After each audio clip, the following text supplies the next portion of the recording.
Okay, this is Thomas Freed on the Liberty Works Radio Network. This is the Truth Attack Hour, and yes, that's right. We're back. We're back with the Truth Attack.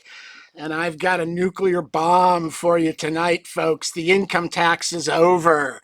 The income tax is over. The Supreme Court has killed it. The Supreme Court has killed it. They've finally given us the ruling, and I don't think they know it, and I'm the only person in the country who realizes what's going on. So listen up, turn your recorders on. This is absolutely irrefutable. They're done. We can kill every single legal action for internal revenue and personal income tax under Title 26, both civil and criminal. They can all be killed tomorrow. If you're in court, you need to get over to tax-freedom.com and read the article I've got posted there.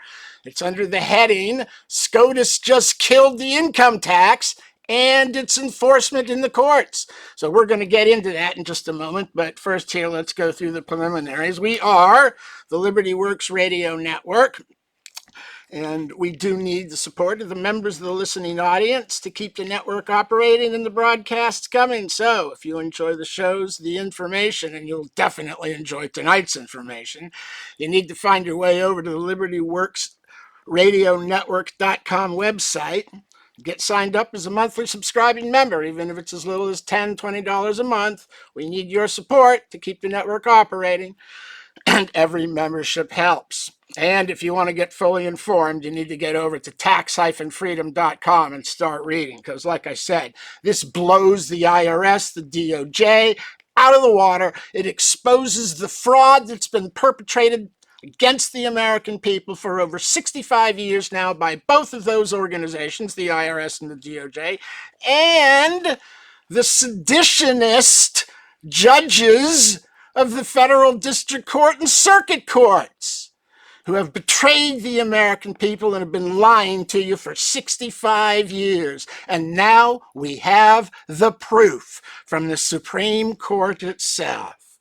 So, look, here, first I want to do a little bit on the current events. We got bad news coming, folks. It looks like there's going to be a port strike across the entire East Coast on Monday. That's going to shut down everything. It's going to add cost and delay time. It's going to bring inflation back in a big way, right as we go into the election. Just what the Bidens needed, right? Just what the Democrats needed.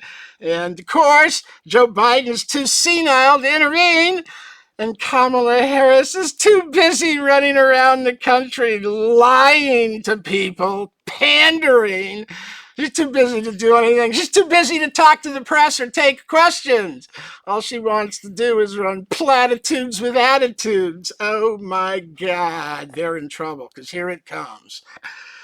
Pandering pathological liars. That should be the slogan for the Democrat Party right now.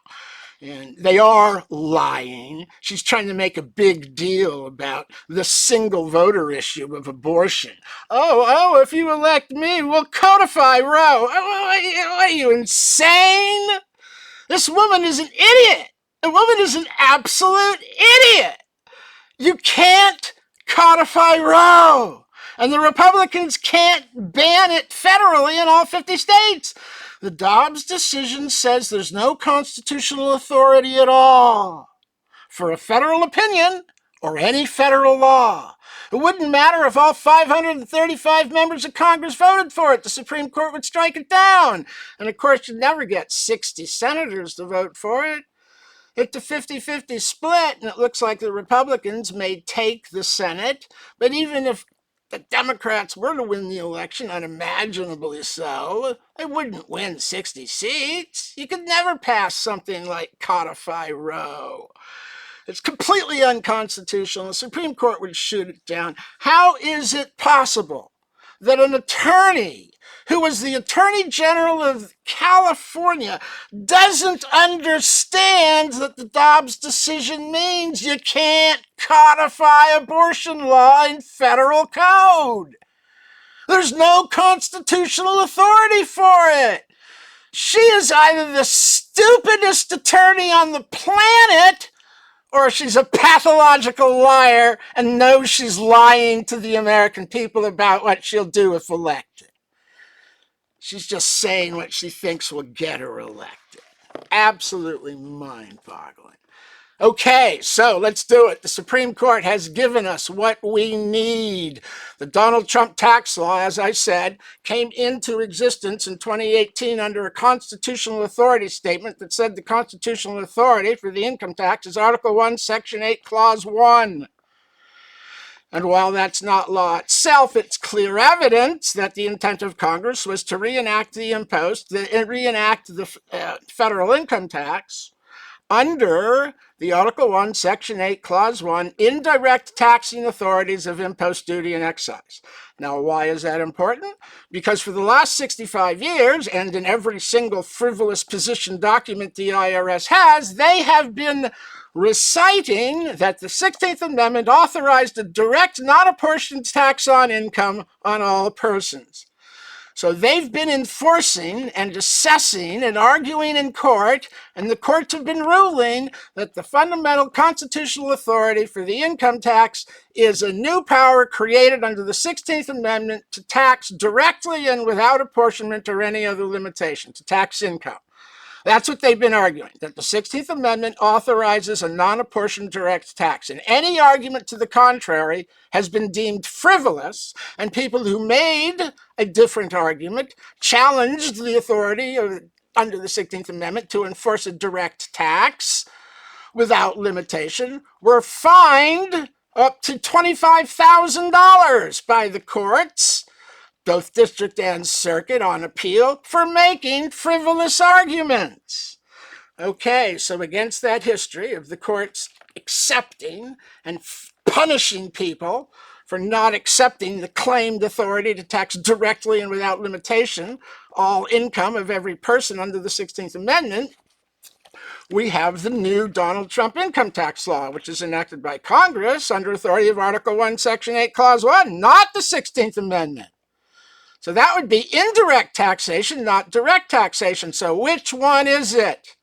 Which one is it? Well, that new income tax law passed by Donald Trump was tested by the Supreme Court in the case recently that was settled and published in June of this year.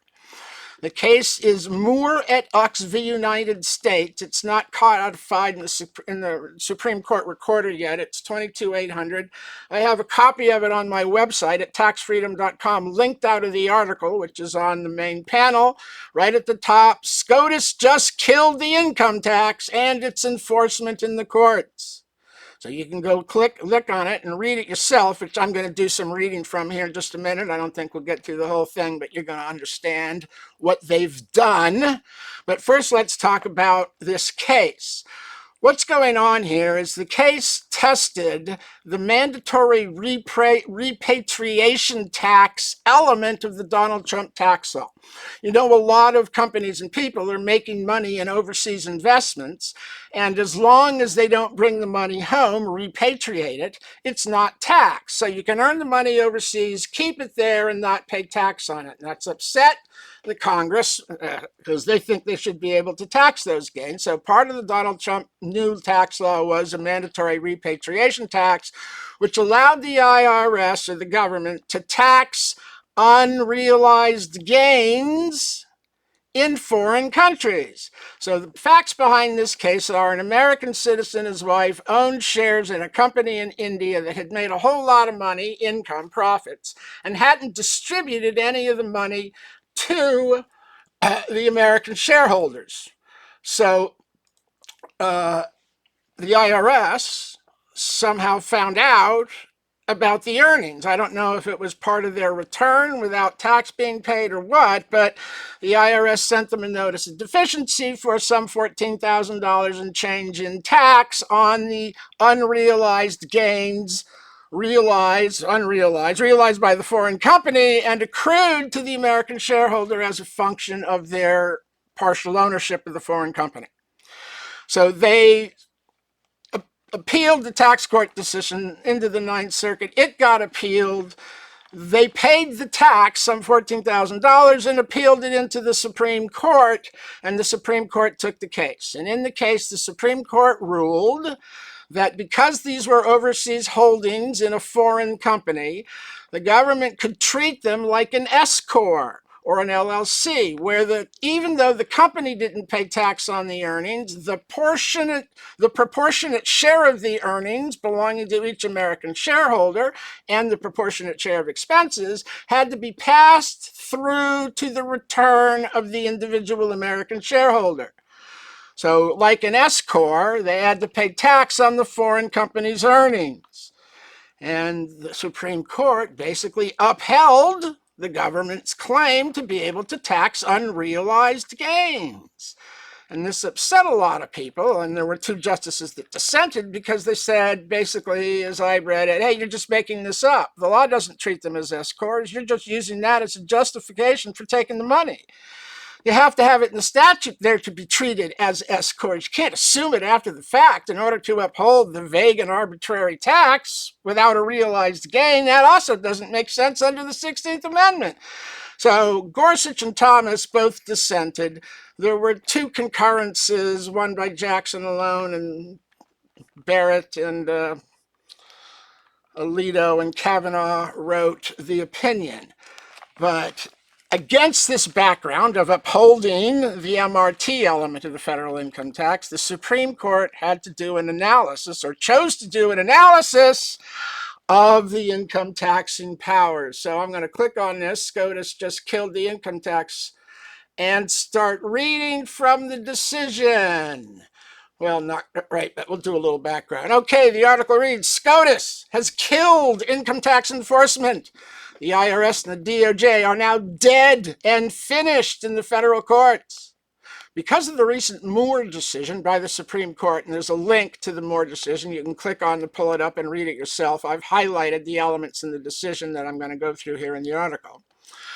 But the DOJ is now foreclosed in all of its legal actions in the federal courts pursuing the enforcement of the federal personal income tax as a direct, non-apportioned tax. They cannot proceed and can easily be defeated now in all legal actions in the federal courts, both civil and criminal. Please read the following and review the SCOTUS case opinion. Again, it's linked to the opinion so you can read it yourself. In this Moore decision, the Supreme Court loudly declares, plainly and clearly, again, that the federal income tax is an indirect tax under authority of Article 1, Section 8, Clause 1, and is not a non-apportioned direct tax under authority of the 16th Amendment without limitation, confirming the argument position that it is the federal courts themselves that have assumed the patently frivolous position in all tax litigations for the last 65 years, i.e., the courts have declared that Article 1, Section 8, Clause 18 of the Constitution, the original necessary and proper enabling enforcement clause, can be utilized to take jurisdiction under authority of the 16th Amendment to enforce a non-apportioned direct tax on income without limitation. And actually, that's kind of a novel invocation. That hadn't been done before, like 2014. Previous to that, they had insisted they don't need any Article 1 authorities at all. They have jurisdiction under the 16th Amendment based on what it says. And that has been and is now fully exposed as a patently and frivolous position that the DOJ, the IRS, and the courts have been adopting and utilizing for 65 years to enforce only the second plank of the Communist Manifesto on we the American people under the guise and pretense and in place of constitutionally authorized indirect taxation. This is absolutely true because, again, the Supreme Court,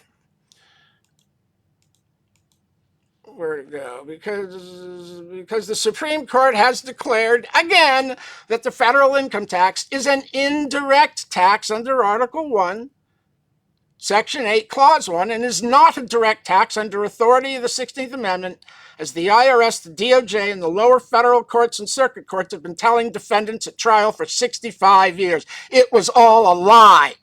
This is huge news, people. Wake up. For 65 years, not a single income tax court case has been a legitimate case handled constitutionally properly. We'll be back in 5.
Okay, this is Thomas Freed on the Liberty Works Radio Network, and let's just get right back into it. Truth! The truth shall make you free. And you shall know the truth, for God's true plan for mankind is freedom, derived through truth and faith in God, not government.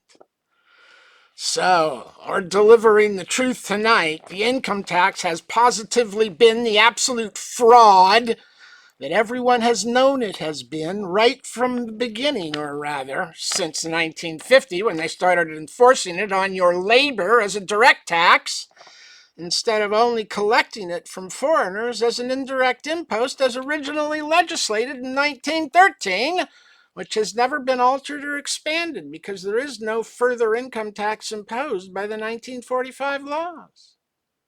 So, back to the article. This, of course, means that every district and circuit court in the country has improperly and unlawfully conducted entire civil and criminal trials for over 65 years without the subject matter jurisdiction of the court necessary to do so, because the lower courts have accepted the erroneous argument that their subject matter jurisdiction was based on a power to tax income directly under alleged authority of the 16th Amendment without apportionment or any other limitation.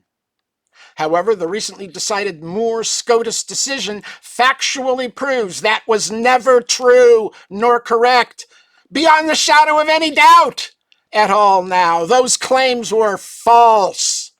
The alleged subject matter jurisdiction of the courts, despite numerous challenges, was never properly legally established or shown on the record of the actions in those courts. And in many cases, there is no properly established, fully granted subject matter jurisdiction of the court that is shown anywhere on the record of the legal action in those courts that could lawfully have been taken by the court over the criminal prosecution of the defendant or a civil prosecution for money as tax alleged owed, or for the alleged income tax failures and or crimes alleged committed. The courts have conducted every single civil and criminal trial for 65 years without the granted jurisdiction or a subject matter jurisdiction to legally do so. The verdicts must all be set aside. The judgments must all be vacated, as a court that lacks subject matter jurisdiction cannot render a valid judgment or a verdict. Now, there's a number of cites here from some case precedents that go through the jurisdictional authority. I'm going to read just a couple. It is well established that federal courts are courts of limited jurisdiction, possessing only that power authorized by the Constitution and statute. Hudson v. Coleman. So, we conclude, as we did in the prior case, that although these suits may sometimes so present questions arising under the Constitution or laws of the United States, that the federal courts will have jurisdiction, yet the mere fact that a suit is an adverse suit authorized by the statutes of Congress is not in and of itself sufficient to vest jurisdiction in the federal courts. They can't use jurisdiction under just a statute. It has to be tied back to some constitutional authority. Federal courts are limited jurisdiction. Oh, that was Shoshone Mining Company v. Rudder. Federal courts are courts of limited jurisdiction. They possess only power authorized by Constitution and statute, which is not to be expanded by judicial decree. It is to be presumed that a cause lies outside this limited jurisdiction, and the burden of establishing the contrary rests upon the party asserting jurisdiction, i.e. the DOJ, in tax suits. Kokanen v. Guardian Life Insurance Company. Okay, so let's get down, and it basically is all summed up by this one. In a long and venerable line of our cases, without jurisdiction, the court cannot proceed at all in any cause. Jurisdiction is power to declare the law, and when it ceases to exist, the only function remaining to the court is that of announcing the fact and dismissing the cause. Ex parte McCardle. The requirement that jurisdiction be established as a threshold matter springs from the nature and limits of the judicial power of the United States and is inflexible and without exception. Mansfield, C&L MR Company v. Swan. The statutory and especially constitutional elements of jurisdiction are an essential ingredient of separation and equilibration of power. restraining the courts from acting at certain times, and even restraining them from acting permanently regarding certain subjects. United States v. Richardson, Schlesierson v. Reservist Commission to Stop the War. For a court to pronounce upon the meaning or the constitutionality of a state or federal law when it has no jurisdiction to do so is by very definition for a court to act ultra vires.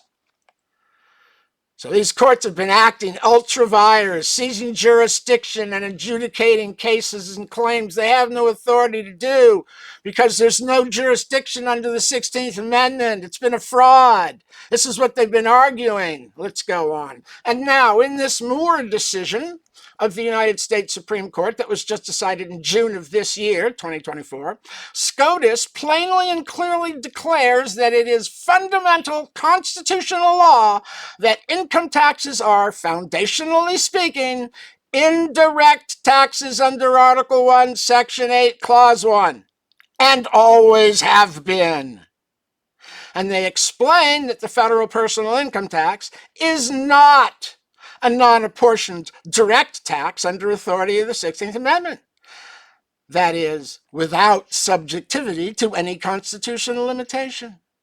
On page 2 of the Moore syllabus, it plainly and clearly states, in explaining the background to the case in summary, A, Article 1 of the Constitution affords Congress broad power to lay and collect taxes.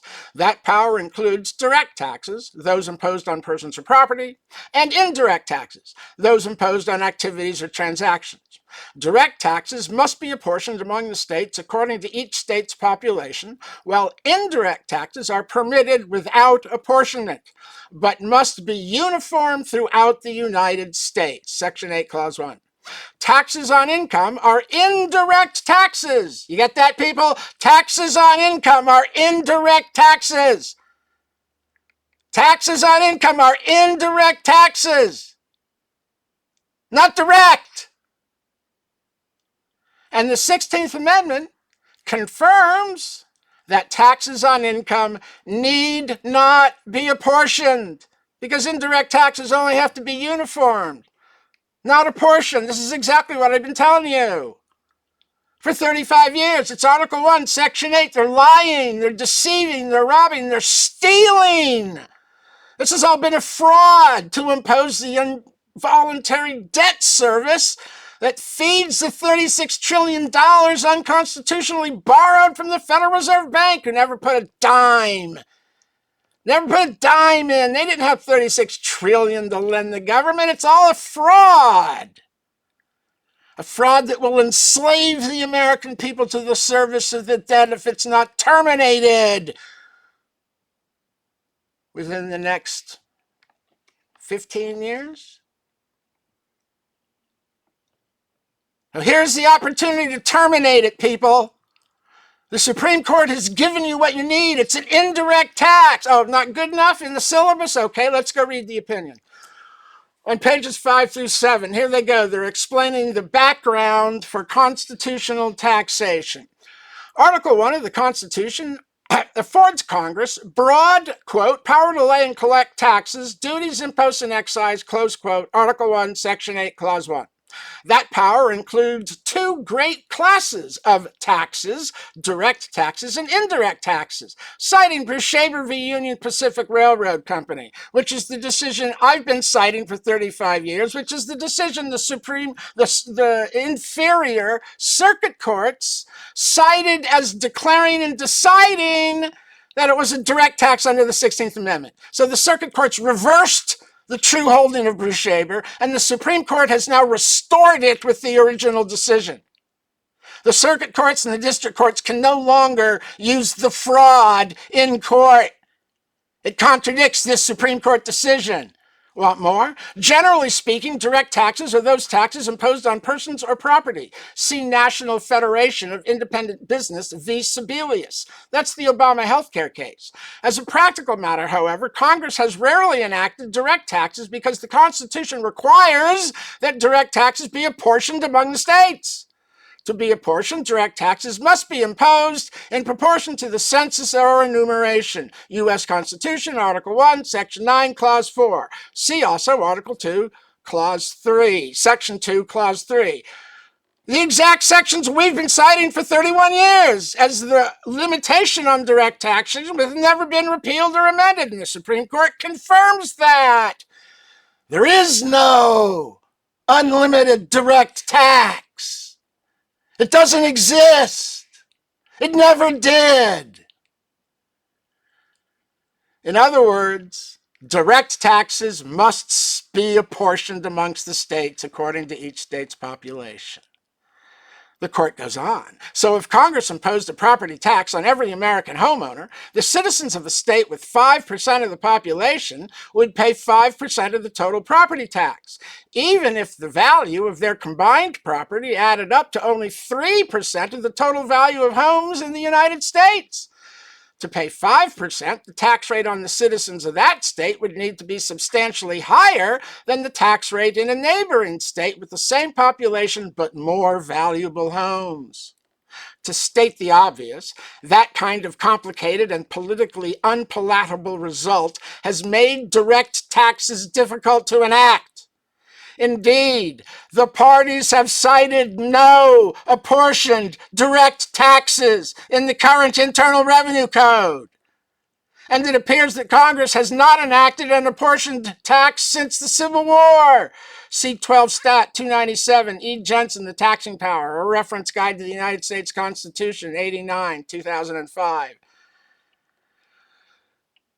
No apportioned, the DOJ went into federal court in this case, and they couldn't argue any direct apportioned taxes that had been there. But that's funny, that's what they've argued in every single income tax case for 65 years. What'd they do, forget?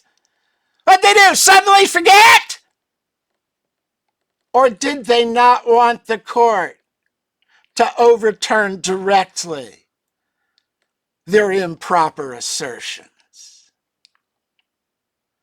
Gee, I wonder what it was. We go on. By contrast, indirect taxes are the familiar federal taxes imposed on activities or transactions. The category of taxes includes duties, imposts, and excise taxes, as well as income taxes. Indirect, impost, duty, excise, as well as income taxes. It's not direct. Nothing the IRS does is enforceable anymore. Nothing. It all starts with the assessment of a direct tax without limitation. It's not.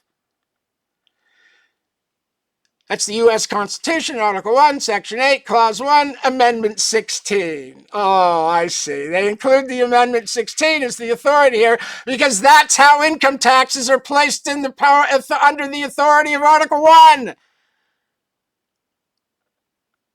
By the amendment, it puts them in the indirect category, not direct. The circuit courts have been nothing but traitorous seditionists in reversing Bershaber, as has the IRS and the DOJ. They should all be tried for treason. Under the Constitution, I go on, under the Constitution, indirect taxes must be uniform throughout the United States. Article 1, Section 8, Clause 1. Not the amendment anymore. Just all indirect taxes have to be uniform. A tax is uniform when it operates with the same force and effect in every place where the subject of it is found. United States v. Tazinski, 1983. They go on. Because income taxes are indirect taxes, they are permitted under Article 1, Section 8, without apportionment. Of course, because they're indirect, not direct. Okay, as this court has said, Article 1, Section 8's grant of taxing power is exhaustive, meaning that it could never reasonably be questioned from the founding that it included the power to lay and collect income taxes. Bershaber, 240 U.S. 1. In 1861, Congress enacted the nation's first unapportioned income tax, 12 Stat 309. The Civil War income tax was recognized as an indirect tax under the head of excises, duties, and imposts. Bershaber, 240 U.S. at 15. See also Springer v. United States, 102 U.S. 586, 598, 602, 1881. Now, the court is telling you right from the beginning, the very first income tax in 1861 in the Civil War was an indirect tax. It's never been direct. We'll be back in 5 with more.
Okay.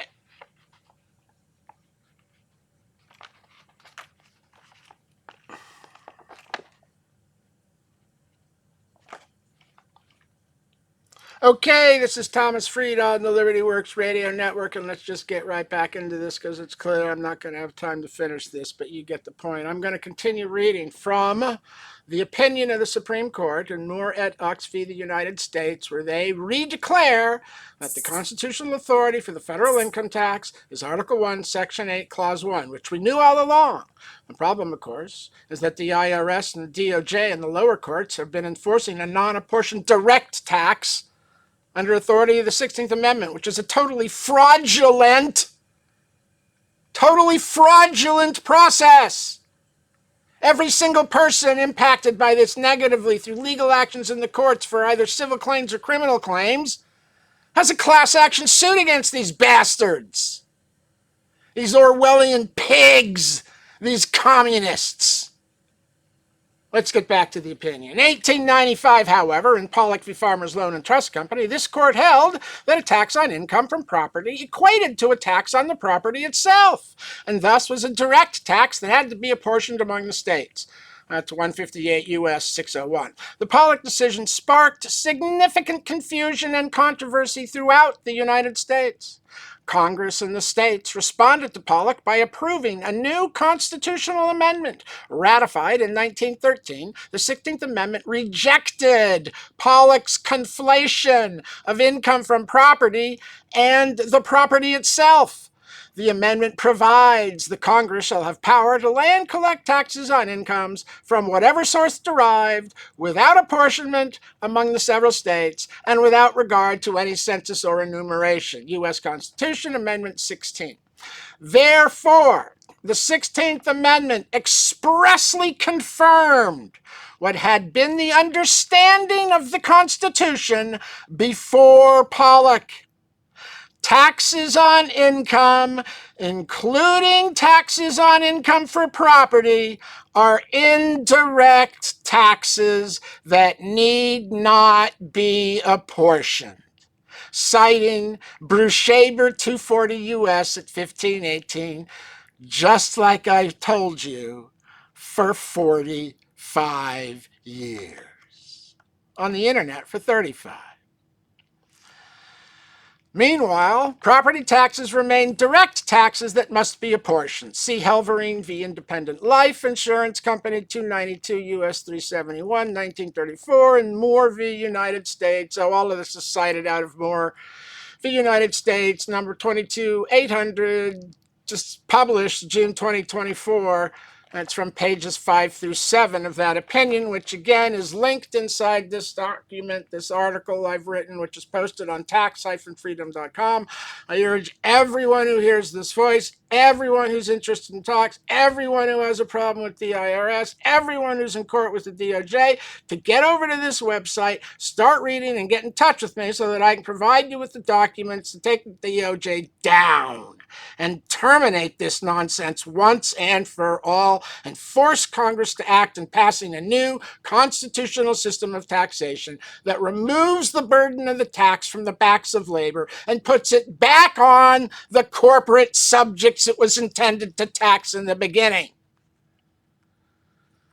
Now back to my article. This SCOTUS decision means that the district and circuit courts erroneously and unlawfully conducted entire civil and criminal trials of defendants without the subject matter to do so for the last 65 years of American history, without ever establishing on the record of any action in the courts a legitimate subject matter jurisdiction of the court that could be lawfully taken by the court over the criminal charges or civil claims brought to trial by the United States DOJ.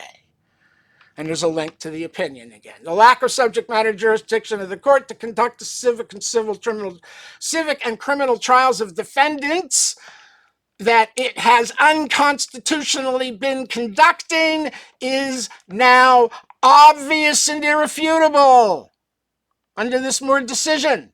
And the errors being made at trial are fatal and irreparable, because the courts are erroneously and fraudulently dictating that the alleged jurisdiction of the court over the legal prosecution of the defendants is based on an alleged power to enforce the federal income tax as a non-apportioned direct tax under alleged authority of the 16th Amendment, without any constitutional limitation being applicable to the new power to tax under that amendment, which by this Moore decision was years, 65 years of fatal error by the courts in their de facto jurisdictional declarations asserting the alleged subject matter jurisdiction taken over the civil and criminal trials of all defendants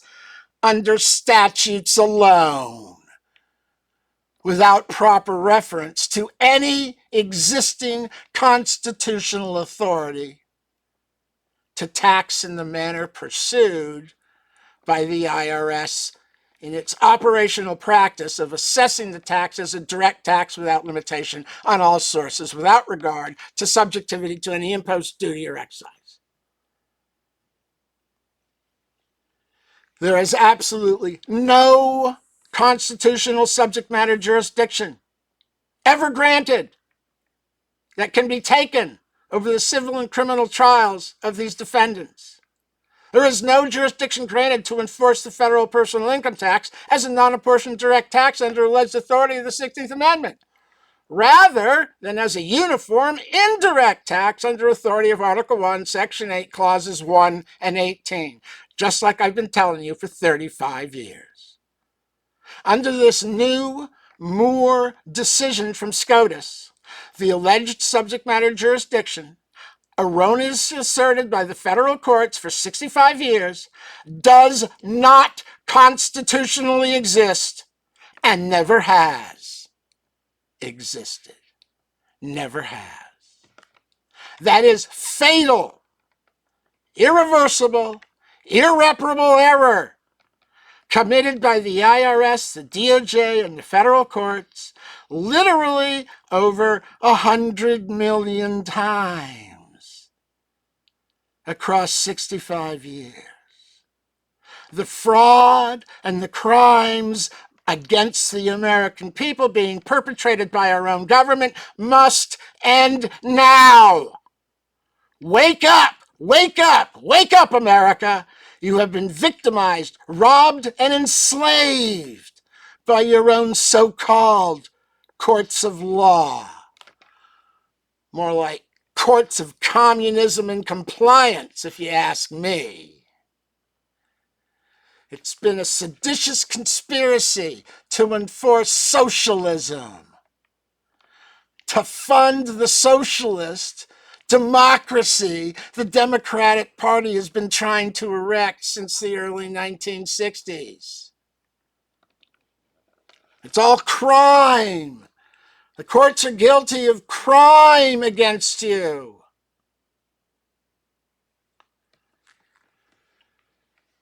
The courts claimed the subject matter jurisdiction over criminal and civil trials based on an alleged power to enforce a non-apportioned direct tax was clear and fatal error.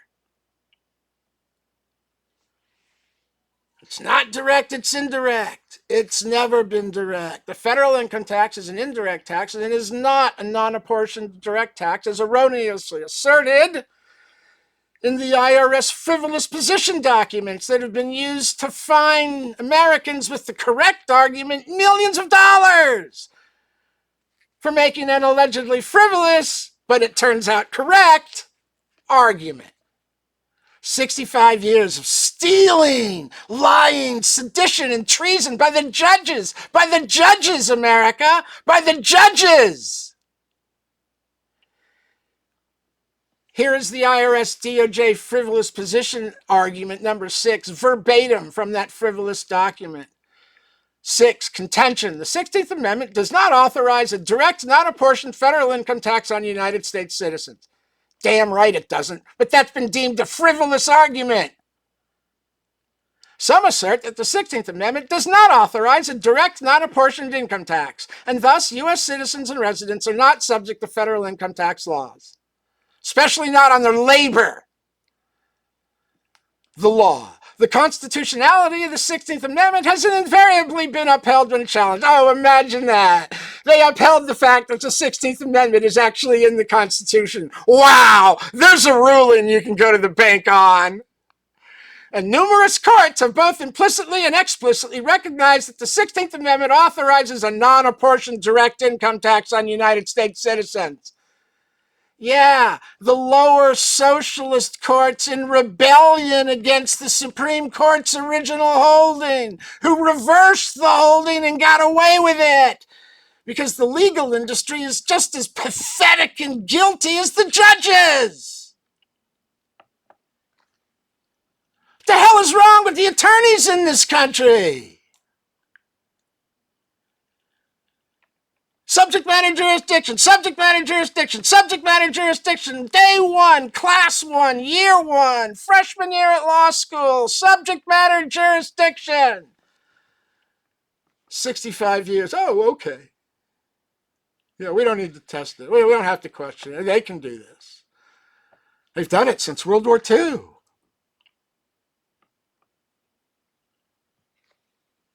They've been lying to you. The documents are all linked up inside this article. You can get to the IRS's frivolous document pages. You can get to the Supreme Court decision where the opinion lays out. It's indirect. It never was direct. And then I recite here a number of precedents that go through the actual and true history of the income tax. Maybe I'll read them next week.